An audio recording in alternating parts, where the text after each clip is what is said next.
Arnold Schwarzenegger has played a killer cyborg in every single Terminator movie, but his forgotten human role was his most important character in the franchise. In the first Terminator movie, Schwarzenegger played the T-800 as a villain trying to track down and kill Sarah Connor. In the second one, Schwarzenegger played a reprogrammed T-800 as a hero protecting Sarah and her son John from a much more advanced Terminator. In the third one, he played a protector once again, this time saving John and his high school sweetheart. In Terminator Salvation, Schwarzenegger's likeness appeared for an Uncanny Valley cameo. In Terminator Genesis, he played a Terminator named Pops, who raised Sarah in an alternate timeline. And in the most recent film, Terminator: Dark Fate, Schwarzenegger played a retired Terminator living a mundane human life as Carl.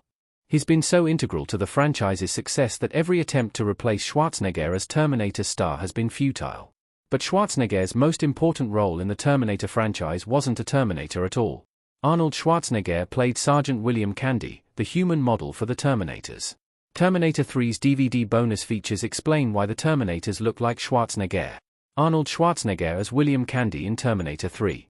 In a little scene sequence from the DVD of Terminator 3, Rise of the Machines, available on YouTube, a group of military bureaucrats sit around a boardroom and watch a PSA bragging about Cyberdyne's work with the Terminator program. It shows off the bulky T-1 models before introducing Sergeant William Candy, played by Schwarzenegger.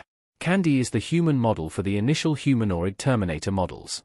Of course, later versions would resemble Robert Patrick and Kristanna Loken, but this explains why the T-800 and several other models look like Schwarzenegger. There's a bizarre but hilarious gag that Candy is dubbed with a cartoonish American accent. When the generals say they don't like the accent, a scientist with Schwarzenegger's unmistakable voice tells him they can change the accent to something else. In a franchise where Skynet has taken human form and a T-800 has lived a boring suburban life under the name Carl, this is one of the weirdest pieces of Terminator lore. It explains why the Terminators look like the Austrian oak in the goofiest way possible. Wait, is Sergeant William Candy actually canon to Terminator? It's technically not a deleted scene. It's unclear if Sergeant Candy and his likeness are actually canon to the Terminator franchise. The scene isn't actually a part of Terminator 3's final cut. It's a special feature on its DVD release, but it's not technically listed as a deleted scene. It's also included as a bonus cut scene on a Terminator 3 video game.